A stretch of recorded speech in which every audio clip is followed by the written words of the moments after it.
We're going to dive into an important concept. Luck won't make you rich, your mind will. So many people out there believe that luck is the key to wealth, to success. They think if they just get lucky, everything will fall into place. But here's the truth. Luck is not what makes you rich. It's your mind, your thoughts, your consciousness that have the power to create your reality. Think about it. Every thought you have sends a signal out into the quantum field, and that field is a field of infinite possibilities. When you focus your mind on something, when you put your attention on it, you're tuning in to a frequency, and that frequency carries information. It carries the blueprint of what you want to create. This is not some mystical idea. This is science. Quantum physics shows us that our thoughts, our consciousness, are the true creators of our reality. Let's break it down. The first step is to understand that you have these energy centers in your body. These centers are like circuits, and each one of them has a specific frequency. The lower centers, the first three, are all about survival. They're about the physical material world. When you're stuck in these centers, you're using up energy just to get through the day. You're focused on getting by, on staying safe, on satisfying basic needs. There's nothing wrong with these centers. They serve an important purpose. But if you want to create something more, if you want to tap into the infinite potential of the quantum field, you have to move beyond them. The fourth center is where things start to change. This is the heart center. When you activate this center, you're no longer consuming energy. You're expanding it. You're connecting to a higher frequency, and that frequency is love. Love is the highest, most powerful frequency there is. When you feel love, when you feel gratitude, you're sending out a signal to the universe. You're telling the quantum field, this is what I want to create, and the field responds. But how do you do this? How do you move your energy from those lower centers to the heart center? It starts with awareness. You have to become aware of your thoughts, your feelings, your beliefs. You have to recognize when you're stuck in survival mode, when you're focused on lack, on fear, on scarcity. And then you have to consciously choose to shift your focus. You have to train your mind to think greater than the circumstances around you. Meditation is a powerful tool for this. When you meditate, you're taking your attention off the external world and placing it on your internal world. You're tuning into those higher frequencies. You're training your mind to focus on the thoughts and feelings that you want to create. And as you do this, you're rewiring your brain. You're creating new neural pathways that support your new way of thinking. You're literally changing your mind. And it's not just about thinking positive thoughts. It's about feeling the emotions associated with those thoughts. You have to feel as if your desired outcome has already happened. This is the key. Your body doesn't know the difference between a real experience and a vividly imagined one. When you feel the emotions of your desired outcome, you're signaling to your body that it's already happening, and your body responds by aligning with that reality. This is where the power of the mind comes in. Your mind is incredibly powerful. It can create or destroy. It can build up or tear down. And the way you use your mind determines your reality. If you're constantly thinking about what you don't want, if you're constantly focused on lack, on fear, on limitations, then that's what you'll create. But if you train your mind to focus on what you do want, if you train your mind to think in terms of abundance, of possibility, of love, then that's what you'll create. It's not about luck, it's about intention, it's about focus, it's about consciousness. When you align your mind with your desires, when you train your brain to think greater than your environment, you become a powerful creator. You tap into the infinite potential of the quantum field, and you draw to you the people, the circumstances, the opportunities that match your new state of being. Let's take this deeper and talk about the subconscious mind. Think of the subconscious mind like a supercomputer. This supercomputer is always running programs, just like a computer runs software. These programs were installed in you when you were young, and they influence almost everything you do. They shape how you see the world, how you react to different situations, and even how you create your own reality. Now, many of these programs were set up when you were a child. When you were young, you absorbed a lot of information from your family, friends, and environment. These early experiences formed beliefs and habits that were stored in your subconscious mind. For example, if you were told often that you were not good at something, your subconscious might believe that you aren't capable, even if you don't consciously think about it. These beliefs can affect your confidence and how you approach challenges. The problem is that most of us are running on autopilot.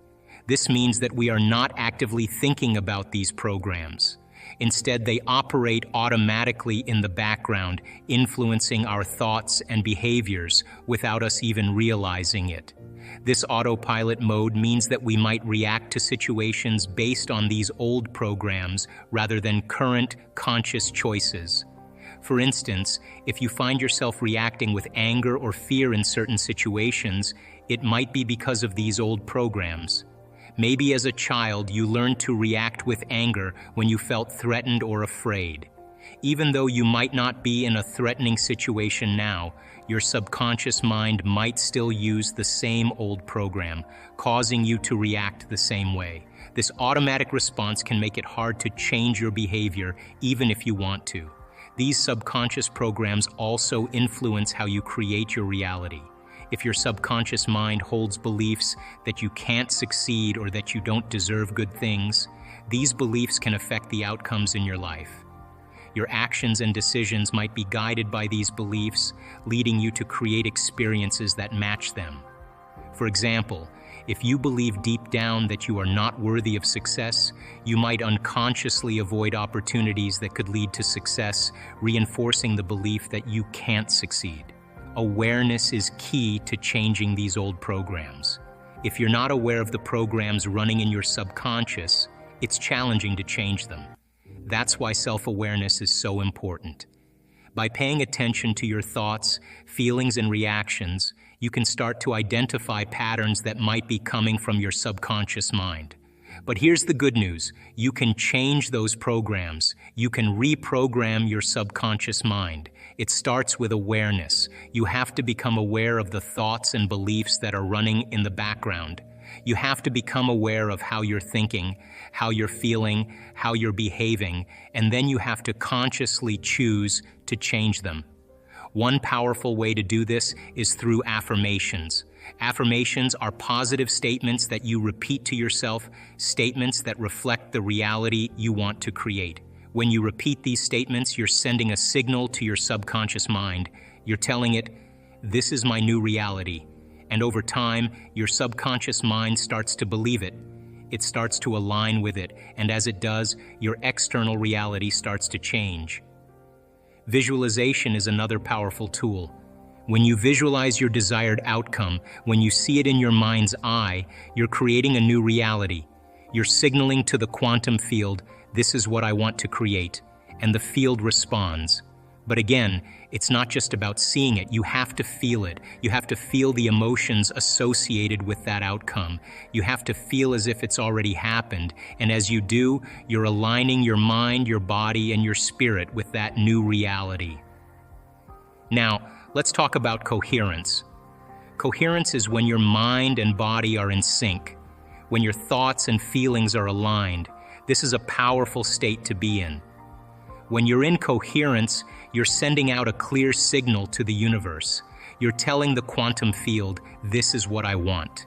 And the field responds by aligning with that signal. One way to achieve coherence is through heart-brain coherence. This is when your heart and brain are in sync, when they're communicating with each other in a harmonious way. When you're in this state, you're in a powerful place to create. You're in a powerful place to manifest your desires. So how do you achieve heart-brain coherence? It starts with the heart. You have to open your heart. You have to feel love, gratitude, appreciation. When you feel these emotions, you're activating your heart center. You're sending out a powerful signal to the universe. And your brain responds. It starts to create new neural pathways that support this new state of being. You're literally changing your brain. Breathing is a powerful tool for this. When you focus on your breath and take slow, deep breaths, you're calming your mind, you're calming your body, you're creating a state of coherence. And as you do, you're aligning your heart and brain. You're creating a powerful state of being that allows you to tap into the infinite potential of the quantum field. To expand on this, let's delve deeper into the process and benefits of focused breathing. When you concentrate on your breath, you become more present in the moment. This practice of mindfulness helps to quiet the constant chatter in your mind. It brings you into a state of peace and stillness, away from the worries and stresses of daily life. As you take these slow, deep breaths, your body responds positively. Your heart rate begins to slow down and your muscles start to relax. This physical relaxation is the first step in calming your entire being. Moreover, slow and deep breathing has a profound effect on your nervous system. It activates the parasympathetic nervous system, which is responsible for the rest and digest functions of the body. This is the opposite of the fight or flight response that is triggered by stress. By engaging the parasympathetic nervous system, you're telling your body that it's safe to relax. This helps to reduce the levels of stress hormones like cortisol in your bloodstream, further promoting a state of calm and well-being. When your mind and body are in a state of calm, something remarkable happens. Your heart and brain begin to align. This alignment is known as coherence. Coherence is a state where your heart and brain are working in harmony. It's a state of optimal functioning where everything flows smoothly. This is important because the heart and brain communicate with each other constantly. When they are in sync, your entire body benefits. Your emotions stabilize, your thoughts become clearer, and your overall sense of well-being improves. Creating this state of coherence through breathing also has a powerful impact on your energy. In a coherent state, the energy in your body flows more freely. This flow of energy is crucial for tapping into the quantum field. The quantum field is the space of infinite possibilities. It's where all potential outcomes exist. By aligning your heart and brain, you're tuning into this field of unlimited potential. In this coherent state, you become more than just your physical body. You tap into a deeper, more expansive part of yourself. You connect with the energy of the universe. This connection allows you to access greater creativity, intuition, and insight. You become more open to new ideas and possibilities. You start to see solutions to problems that you couldn't see before. Your mind becomes a powerful tool for creation. The practice of focused breathing is simple yet profound. It's something you can do anytime and anywhere. Whether you're sitting at your desk, lying in bed, or walking in the park, you can focus on your breath. Take a few moments to breathe deeply and slowly. Feel the air fill your lungs and then gently release it. With each breath, feel yourself becoming more relaxed and centered. Feel your heart and brain coming into alignment. Now let's talk about the power of belief. Belief is a powerful thing. What you believe determines your reality. If you believe that you're lucky, that you're abundant, that you're successful, then that's what you'll create. But if you believe that you're unlucky, that you're lacking, that you're a failure, then that's what you'll create. Your beliefs shape your reality. So how do you change your beliefs? It starts with awareness. You have to become aware of the beliefs that are running in the background. You have to become aware of how they're shaping your life, and then you have to consciously choose to change them. One powerful way to change your beliefs is through repetition. When you repeat a new belief to yourself over and over, you're sending a signal to your subconscious mind. You're telling it, "This is my new reality." And over time, your subconscious mind starts to believe it. It starts to align with it. And as it does, your external reality starts to change. Another powerful way to change your beliefs is through experience. When you have an experience that challenges an old belief, it can help you shift to a new belief. Here's how it works. If you have an old belief that says, "I'm not good at public speaking," and then you have a successful experience speaking in front of a group, this new experience starts to challenge that old belief. For example, let's say you're nervous about speaking in public. You believe that you'll make mistakes and embarrass yourself, but then you prepare well, practice, and deliver a speech that people respond to positively. After this successful experience, you start to see evidence that maybe you are good at public speaking after all. This experience starts to change your perception. When you see evidence that supports your new belief, you're reinforcing that belief in a powerful way. Your mind receives new information that contradicts the old belief. It starts to recognize that your new belief could be true. This process is important because it helps to create a shift in your subconscious mind. Your subconscious mind is always looking for evidence to support the beliefs you hold. When it sees real-life examples that align with a new belief, it begins to accept that new belief as valid. Imagine you've always thought you're not capable of running a marathon. If you start training, running regularly, and then complete a marathon, this experience provides concrete evidence that you can, in fact, run a marathon. Each step of training and each mile you run adds proof that your new belief, "I am capable of running a marathon," is true. This kind of evidence makes your new belief stronger and more convincing. When you experience success or positive outcomes related to a new belief, you're sending a clear message to your subconscious mind. You're saying, "This is real, this is possible." Over time, as you accumulate more experiences that support your new belief, it becomes more firmly established in your mind. Your subconscious begins to align with this new reality, and you start to act and think in ways that support it. In Amelia Island, it was an advanced event, advanced follow-up, and this is people that have done advanced workshops.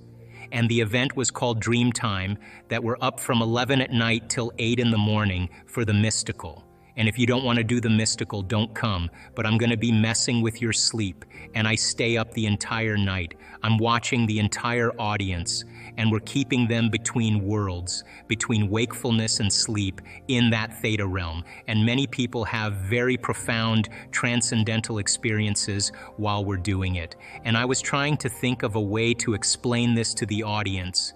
And I had just finished the morning. I hadn't done my meditation, so I went into my room, I sat up, I did my meditation, and then I laid down. And when I laid down, all of a sudden, I see this beautiful fractal pattern with my eyes closed in the room. And the moment I see that fractal pattern, I know that that's order. That's information, a packet, a standing wave of information, and I sense it. I see it with my eyes closed, and then it unfolds like it rolls out on this beautiful being standing right next to me, and I'm sitting there with my eyes closed, and I say, "Oh shit," like holy, like whoa, and I hear it laugh, and it sounds like a symphony, like a harmony. In fifth dimensional creation, you are not going anywhere to get anything. Fifth dimensional creation has nothing to do with going anywhere to get anything. Because if you combine a clear intention, a coherent thought, coherent brainwave pattern with a coherent heart, moving into that elevated emotion, thoughts are electric and feelings are magnetic. The magnetism of this center becomes the energy. The intention is carried on that energy, and now you are broadcasting a new signature into the quantum field. Now, if it's done properly and you understand the mechanics, in fifth dimensional creation, you are not going anywhere to get anything. You are actually collapsing space and time, and you are drawing the experience to you. You are the vortex, because when there's a vibrational match between your energy and that potential that exists in the quantum field by tuning a radio dial, when you lock into that frequency, if you keep revisiting that energetic signature over again every single day, then you don't have to go anywhere and get it. The new job finds you. The new house actually finds you. The new relationship finds you because you are the vortex that's drawing the experience to you. My definition of creation is when I forget about me. I become nobody, no one, no thing, nowhere, and no time. I become pure consciousness, and the moment I reach that elegant moment of the generous present moment, all possibilities in the quantum field exist truly when our brain and body are in the present moment. Getting there is the work. So then, most people then create reality from what we call three-dimensional creation. Now, when you teach people how to take their attention off of matter, off of objects, off of a particle, and sense energy and sense space and pay attention to nothing, the moment they begin to open their focus, all of a sudden, their brain waves begin to change from beta to alpha. But not only just alpha, where the imaginary inner world starts to become more real, but very coherent brainwave patterns in alpha. So when you're under stress, you're trying to control that person, that thing that you're experiencing, your attention is shifting from one thing to the next. Turns out that each one of those things has a neurological network in the brain assigned to it because we've experienced it. So as you try to control all these things and your attention is shifting, you measure the brain. There's no coherency. The brain is very incoherent. Why is it important to have coherency? Well, because the moment you open your focus and the brain begins to acclimate, different compartments of the brain begin to unify. They begin to synchronize. And what syncs in the brain links in the brain. So when your brain is coherent, you're coherent. When your brain is incoherent, you are incoherent. The person, the maverick, who's willing to step out into the unknown, that unknown is the perfect place to create from, because only in the unknown can you create something new. And if you and I can become comfortable in that unknown place, then the best way to predict the future is to create it from that unknown place. Now, when people start crossing the river of change from the old self to the new self, because they're no longer thinking, acting, and feeling in the same way, there is literally a biological, a neurological, a genetic, a chemical death of the old self. And this dark night of the soul, this unfamiliar place, is the true value, the true step towards developing a new self. So then if we're leaving the old and we are creating the new, then the next most important question is, well, if I'm going to create a new self, what thoughts do I want to think? What behaviors can I plan?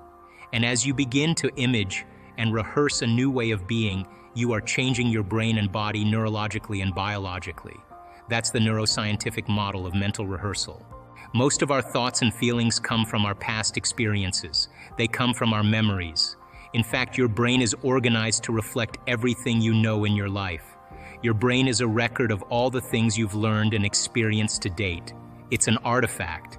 And when you have an experience, when you're in the midst of an experience, all of your five senses plug you into the external environment. And as your brain is processing all of this vital sensory data, all of that information rushes back to the brain. And when it reaches the brain, it causes jungles of neurons to organize themselves into networks, to string into patterns, to reflect their interaction with their external environment. The moment those neurons organize into patterns, the brain makes a chemical, and that chemical is called a feeling or an emotion. And so experiences tend to create more long-term memories because it patterns or stamps or embosses networks of neurons into very specific patterns. And then the emotional quotient helps us to remember the event. So we learn something new intellectually. We also cause networks of neurons to form. I mean, the Nobel Prize laureate Kandel in the year 2000 found that when people learn just one bit of information, they doubled the number of connections in their brain from 300 connections to 2,600 connections. So if they didn't review that information or repeat it, the connections pruned apart. So we know then that learning semantic information begins to organize circuitry in the brain, and experiences enrich the brain. The end product of experience, of course, is the emotion, and it causes us to feel certain ways. You can remember where you were on 9/11. You can tell me who you were with, what time of day it was, what you were doing, because whatever you were seeing in that moment or hearing in that moment changed how you were feeling. And the moment you felt altered or you felt differently, significantly, your brain perked up and you paid attention to whatever caused that. And that event in and of itself is called a memory. So then most of our thoughts and feelings tend to be within the neural circuitry of the past and the emotions of the past chemically.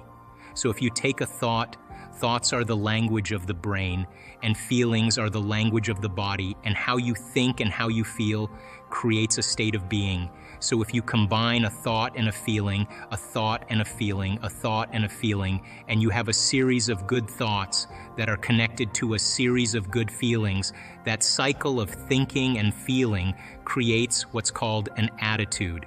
If you have a series of negative thoughts that are connected to some pretty bad feelings, you'll say you have a pretty bad attitude today.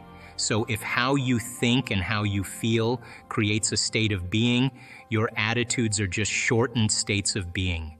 You feel good in the morning, you feel bad in the afternoon. If you take an attitude, an attitude, an attitude, and you begin to string attitudes together, when you combine an attitude, an attitude, an attitude, you start to form what's called beliefs. Now, a belief is just a thought you keep thinking over and over again until you hardwire it in your brain. And because beliefs are based on past experiences, the very boundaries of our beliefs are how we feel. And so when our beliefs get challenged, it typically doesn't feel right.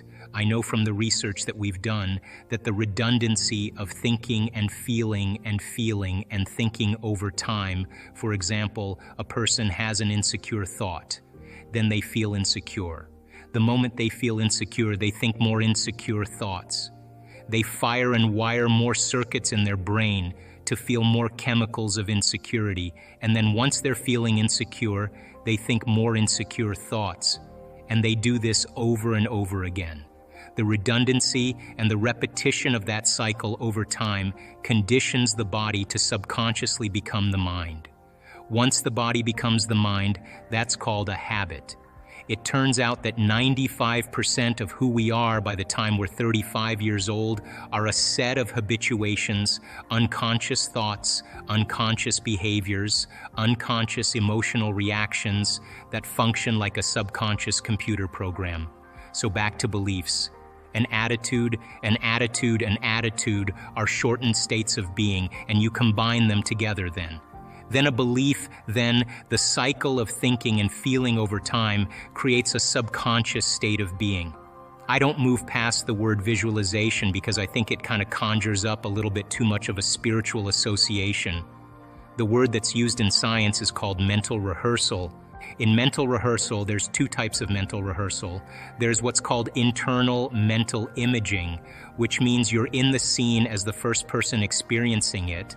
And then there's called external mental imaging, which is you're observing yourself in the scene. It turns out that when you are actually in the first person and not the third person, that action of rehearsing what you're doing produces the strong biological change.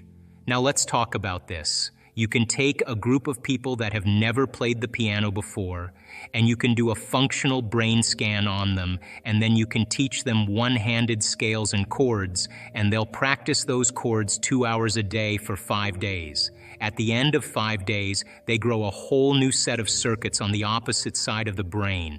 Well, that makes sense. You learn something new. Learning is making new synaptic connections. You get your body involved with some instruction. When you get your body involved, you're going to have a new experience. Experience enriches the brain. You pay attention to what you're doing. You've got to pay attention. You have to stay present. And if you repeat it over and over again, firing and wiring, you assemble new networks of neurons equal to your experience. Nothing new there, but you can take a group of people and you can have them close their eyes to a brain scan on them before the experiment. 5 days later, do a brain scan after. And for 2 hours a day, they mentally rehearse playing those scales and chords. At the end of 5 days, they grow the same amount of circuits in their brain as the people actually physically doing the exercise. So what's the relevance? Number one, when you're truly focused and you're truly paying attention, your brain does not know the difference between what's going on out there and what's going on in here. So the thought becomes the experience, and the brain looks like it's been playing the piano for the last 5 days, but they never lifted a finger. Now, from a biological standpoint, our brains are a record of the past. They're an artifact of everything we've learned and experienced to this moment. When we prime the brain to change its circuitry before the experience, now the brain is no longer a record of the past. It's now a map to the future. And so as we warm up those brain circuits, it's more easy for us to slip into a supernatural behavior. If you take those people and you set them from the piano, and they've never played the piano before, but they've been mentally rehearsing for the last 5 days, they'll play those scales and chords. Like magic, they just learned how to do it just by changing their internal state. Take a group of men, you can have them close their eyes, and for an hour a day mentally rehearse doing bicep curls over and over again, and they add an emotional component called harder, stronger, more intense, and they put themselves in that first-person internal mental image. At the end of 2 weeks, they have a 13.5 increase in muscle strength, and they've never performed the activity. Not only is the brain changed to look like the experience has already occurred, now the body has changed by thought alone. The body looks like it's been working out for the last 2 weeks, so then the power of mental rehearsal, of imaging, primes the brain and body to look like the future has already occurred. And when you set the extent of your limit, and you can image what you can do even further than what's normal, then you are stepping into the unknown, and of course then your body is going to follow your mind because the experience has already happened. You know, the challenge behind all of this is that people have to understand that there is a journey that they have to take. In other words, 95% of who we are by the time we're 35 years old is a set of memorized behaviors, emotional reactions, beliefs, perceptions, attitudes, behaviors that function like a subconscious computer program. 95% of who we are is a habit, and it's programmed in the body to keep doing something so many times, the body knows now how to do it better than your brain. So if that's 95% of who we are, the body becomes the mind, and most of the time, people are unconscious.